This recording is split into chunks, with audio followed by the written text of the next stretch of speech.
In the opening verses of Matthew chapter 17, we have a story from the life of Jesus that is significant enough to have caused it to be included in three of the Gospels, Matthew, Mark, and Luke, and also to be alluded to by Peter in his second epistle in 1 Peter chapter 1. Its significance is not perhaps immediately apparent, that is, what it means or why it is significant, but a study of it, I think, will yield some valuable information and insight. And we are going to look at that story right now, beginning at Matthew chapter 17 and verse 1. Now, after 6 days, Jesus took Peter, James, and John, his brother, brought them up on a high mountain by themselves, and was transfigured before them. His face shone like the sun, and his clothes became as white as the light. And behold, Moses and Elijah appeared to them, talking with him. Then Peter answered and said to Jesus, Lord, it is good for us to be here. If you wish, let us make here 3 tabernacles, one for you, one for Moses, and one for Elijah. While he was still speaking, behold, a bright cloud overshadowed them. And suddenly a voice came out of the cloud, saying, This is my beloved Son, in whom I am well pleased. Hear him. And when the disciples heard it, they fell on their faces and were greatly afraid. But Jesus came and touched them and said, Arise, and do not be afraid. And they lifted up their eyes, and they saw no one but Jesus only. Now, here is a very interesting story. Jesus changed his whole appearance momentarily before his disciples. But what does it mean? The meaning may simply be that the disciples got a chance to see the glory of Jesus in a way that the rest of us will never see it until he returns. In fact, it is possible that this was to encourage them, because not too much earlier, Jesus had fed a multitude and then had offended the multitude by his statements about eating his flesh and drinking his blood. And really, most of the multitudes abandoned Jesus as a result of that. And the disciples may well have been very discouraged about that. After all, they saw themselves as perhaps the cabinet under the king. And that, when he was riding high in the popularity scales, that would make them feel pretty important too. But now that the kingdom seemed to be decimated by Jesus having offended all these people, and there were very few people following now, the disciples might have been discouraged. And remember, Jesus had just before this predicted for the first time to his disciples that he would die. And that had bothered them. That had bothered Peter especially. And Peter had rebuked the Lord and said, No, this won't happen to you, Lord. And then Peter was rebuked himself when Jesus said, Get behind me, Satan, you're an offense to me. So, here we have a situation where the disciples are no doubt perplexed. First, they've seen the huge crowds that were following Jesus disperse and no longer following him. Then they hear Jesus predicting his own death, and they must think this is turning into a rather gloomy sort of a fellowship here. And yet, they need some encouragement, and Jesus takes 3 of them, the leaders, Peter, James, and John, up on a mountain, and they get to see a side of Jesus that no one had ever seen. And that was, no doubt, a bit of a glimpse of the glory that he had before, when he was with his Father, before he came to earth. Remember, Jesus was the embodiment of God himself. And before coming to earth, Jesus existed in the form of God, according to Philippians chapter 2.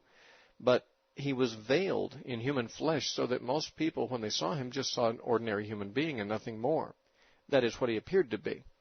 On this occasion, the disciples, however, got a glimpse behind that veil and got to see the glory of Jesus radiating in a visible form. So this might have simply been a case where Jesus was encouraging the disciples by a revelation of himself. But that would not explain the significance of Moses and Elijah coming there, and of their conversation, and of Peter's reaction, and of the final turnout where Moses and Elijah vanished, and only Jesus was left, and the Father said, This is my beloved Son, in whom I'm well pleased. Hear him. What is the significance of all of that? Well, I'd like to suggest to you some possibilities here. Let me first of all talk about the details of the story, and then we will talk about what I consider to be its principal significance. It says, after 6 days, Jesus took Peter, James, and John, his brother, and brought them up on a high mountain by themselves. How long did this occur after the events of the previous chapter? Matthew says it was after 6 days. Mark tells us the same. Some people are a bit confused, though, when they come to the parallel statement in Luke chapter 9, because instead of saying the same thing that Matthew and Mark say, Luke says about 8 days later. And basically all three of these are giving the time that has lapsed from the prediction at the end of Matthew 16 that some of you standing here will not taste death before you see the Son of Man coming in his kingdom, and the events of the Transfiguration. Matthew says it was after 6 days. Mark says the same, but Luke says it was about 8 days. Now, what can we make of this discrepancy?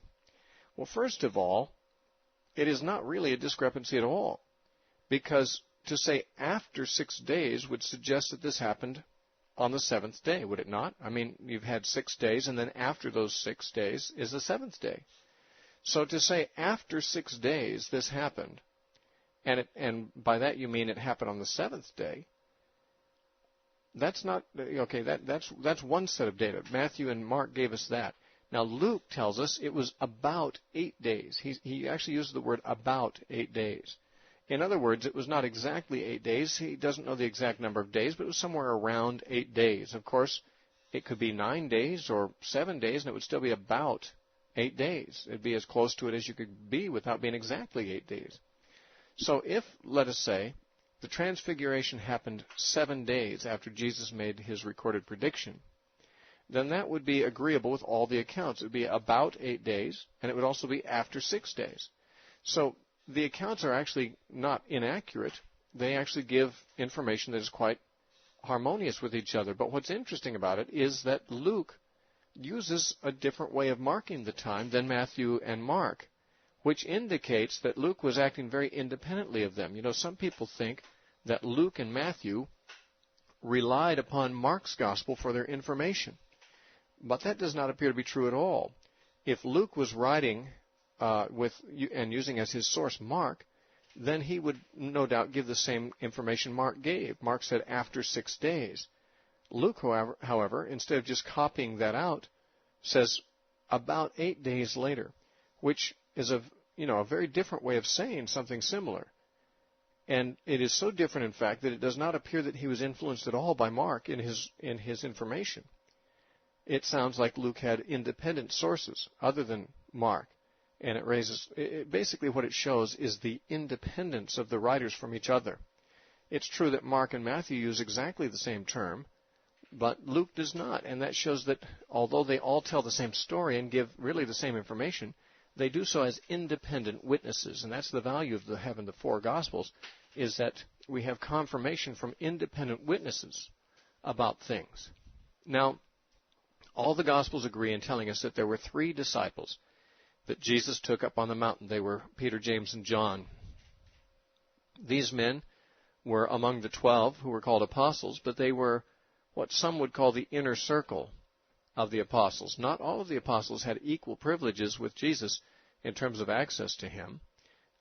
Jesus took these same 3 men, Peter, James, and John, on certain situations in certain places where he couldn't take them all or did not choose to take them all. This is one of the cases, but we've previously read a case where they were involved at the house of Jairus, whose daughter had recently died. It says that Jesus took Peter, James, and John and took them in to view the dead body, and they got to witness him raising her from the dead. The other 9 apostles had to wait outside. And now the same thing. The other 9 apostles are waiting at the foot of the mountain while Jesus takes these 3 men up to the top. Likewise, we find later on that when Jesus prayed in the Garden of Gethsemane, he took these same 3 men into the garden with him and left the other 9 at the garden gate. And he asked these 3 men to pray with him. It's clear that Jesus had he showed what could have been called preferential treatment toward these 3 men over the others. Did this cause jealousy among them? It may well have. We know that there was a time when James and John, 2 of these men, actually argued among themselves as to, actually several of the disciples argued as to who was greatest, and James and John actually asked to have the highest positions in the kingdom at the right and left hand of Jesus.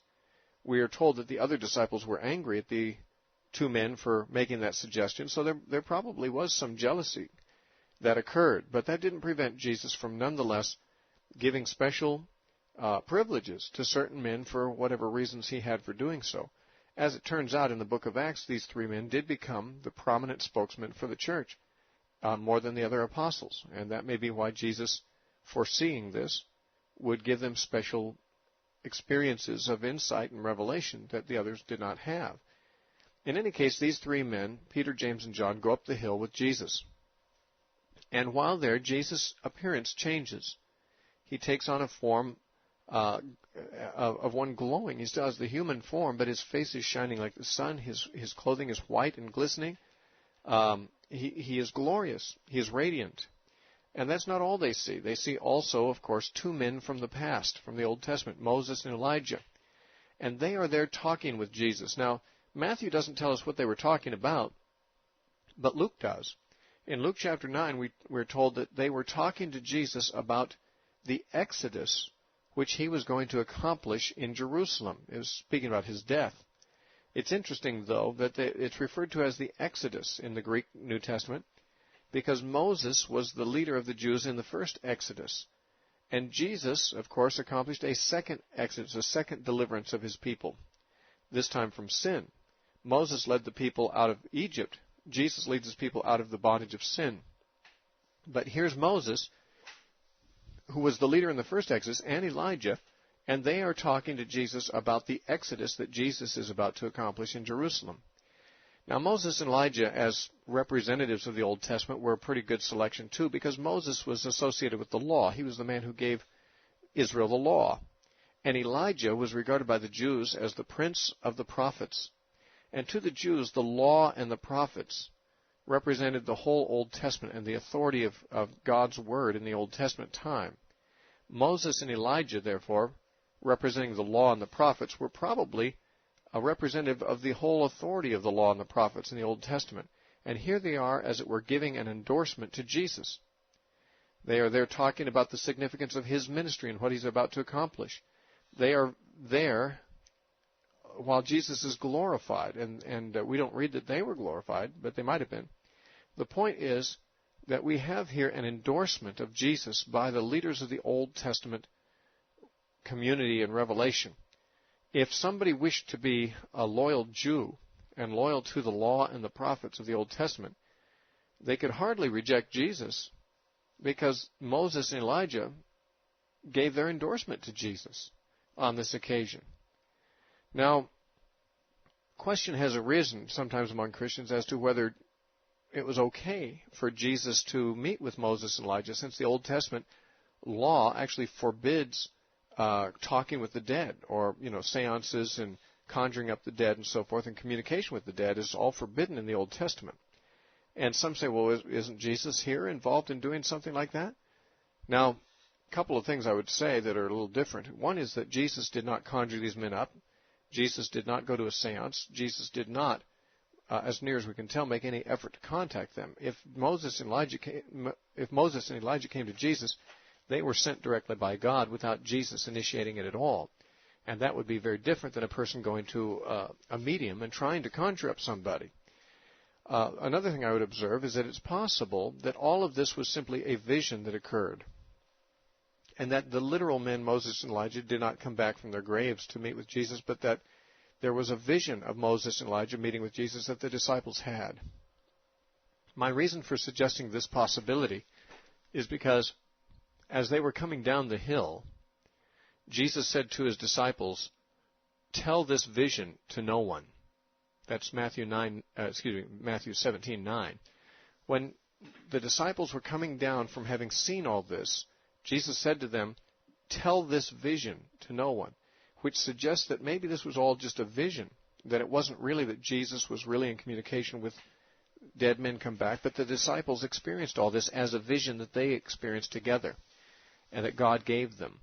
And that would then be more of a symbolic visual experience, on the same par with a dream that might be given, which has more symbolic value than literal occurrence, if it was just a vision.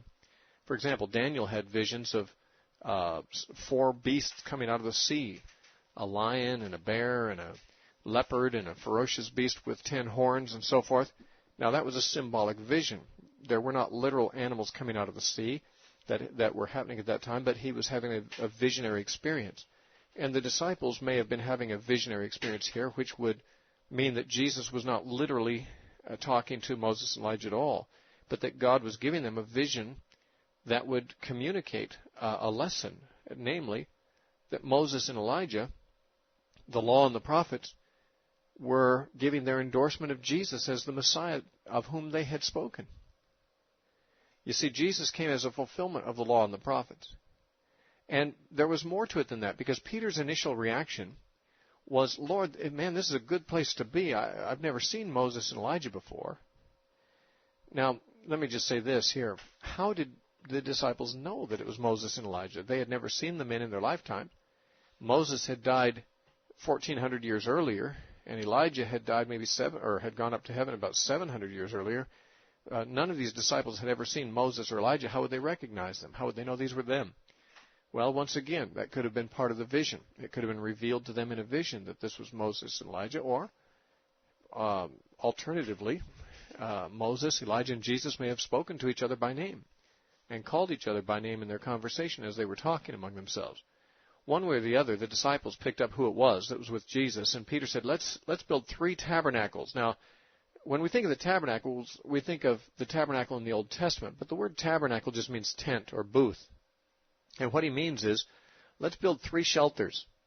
It's getting late, and we don't want to end this encounter. Why don't we take it up again tomorrow? If you want, I'll build 3 tabernacles. And one, Moses can be in one, and Elijah can be in one, and Jesus can be in one. Now, what it sounds like Peter is saying is, listen, let's prolong this experience. It's a great experience, and since it's getting late, why don't we just kind of carry it over tomorrow?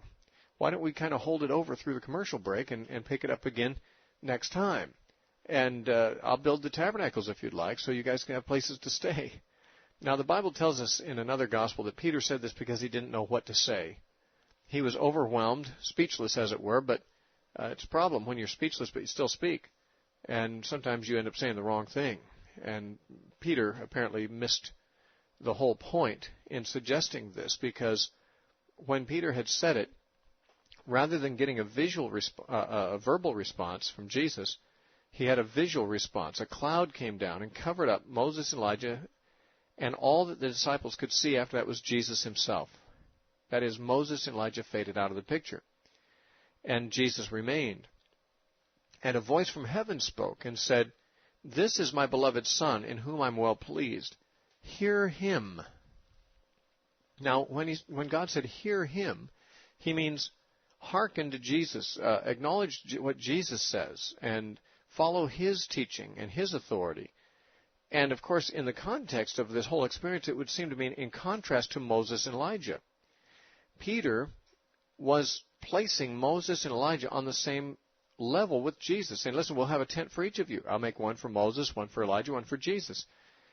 And probably he thought that he was saying something very flattering to Jesus to put him on the same level as these great men of the Old Testament. However, it was no flattery to Jesus. In fact, it was entirely inappropriate, because Jesus had come to replace these men. They had come to give their endorsement, but their endorsement was more or less like the passing on of a baton. You see, the disciples had been Jews and were Jews all their lives. They were part of the Jewish faith and followers of the Old Testament, of the law and the prophets.